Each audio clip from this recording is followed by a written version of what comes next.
Chopin's Etude Opus 10 No. 6 is all about legato and voicing, and it can be tricky for small hands because there are places where you have to hold on to one note and then reach for kind of a far away one while you're doing that gorgeous, murky, chromatic inner line.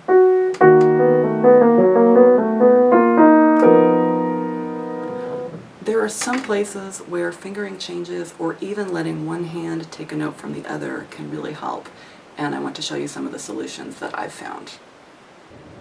In measure 7, you can take the inner B flats and then A flats in the right hand.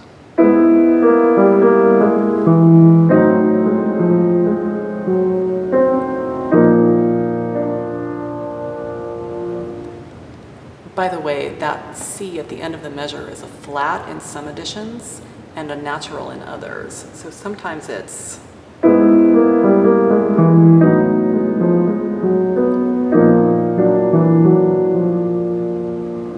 you'll see it in different editions different ways, and you'll hear it in recordings different ways.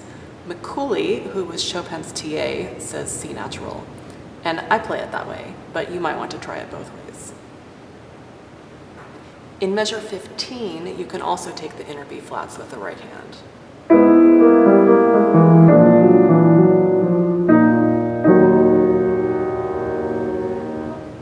Then the left hand needs to let go of 5 on that low B flat to get down to the E flat. And I like to time letting go of the pinky on the B flat as I play the F.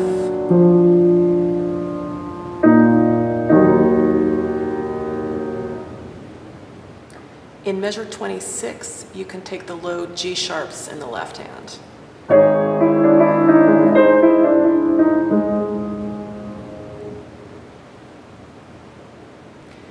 In measures 47 to 50, you can take the B flats on the right hand.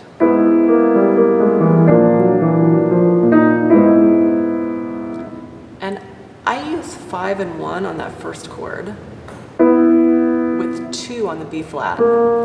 And then I go to 4-2 and immediately switch the 4 to a 3. So I have the 4 available for the next note.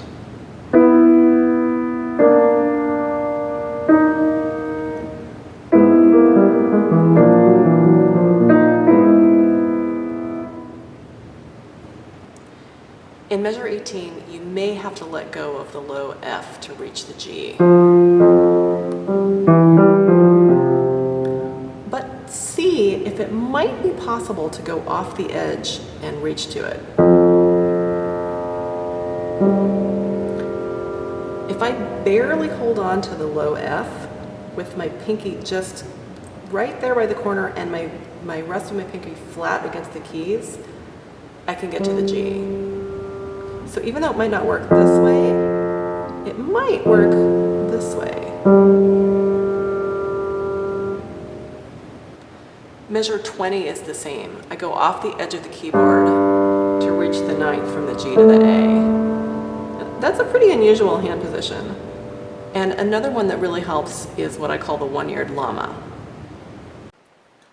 The one-eared llama is a hand position that might seem sort of strange, but can actually be really, really useful and helpful. So if you imagine that your hand and your arm are a llama, here's two-eared llama, hello, with this being the body, and this being the neck, and this being the head, ears, nose, mouth. The distance between the ear and the nose is actually really far, and if you let your hand close, it can help you find the shape that you need. So just to really show you the difference between what's possible with a flat hand stretching and what's possible with a one-eared llama, this is about as far as I can stretch my 4th finger and 5th finger apart. And it doesn't feel great, and it's not that far. So if I take this distance, and then I turn my other hand into a one-eared llama, look at how much farther I can reach between 5 and 4. And of course it's true in both hands.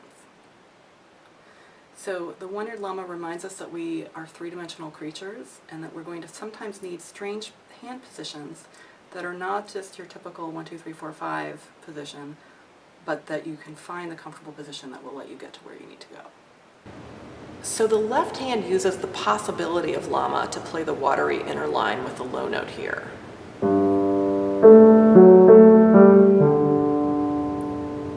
See how the fourth finger and everybody is kind of on the same team with the thumb, not stretched out this way? I find this impossible if I try and play it with a flat hand or a more traditional hand shape. I can't do this. But if I let the hand turn and close into possibility of llama, possibility of llama is also helpful in measure 23. But I still have to let go of the A, and I think this is a good place to just let go of it and use the pedal.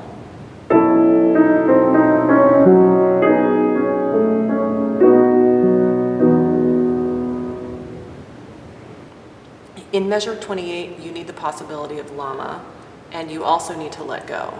So you need to let go of the E and the B sharp to get down to this D sharp. And then you also need to let go of the D sharp and the B sharp to get down to the D.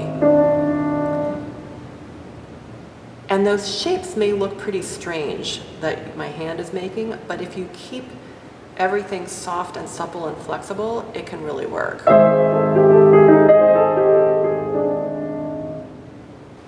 In measure 38, you have to let the high G natural go.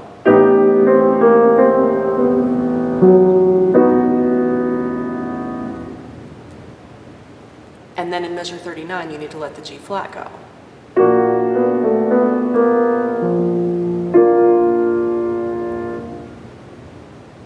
In measures 50 to 52 at the end, I take the E flats in the watery inner line in the right thumb.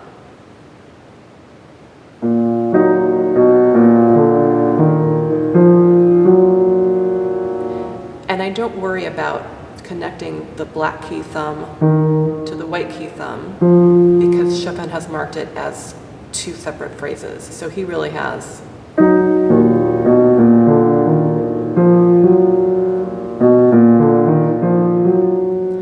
But then on the third and fourth ones, to honor the legato phrase, I take the E flat in the right hand and then immediately take it over with the left hand.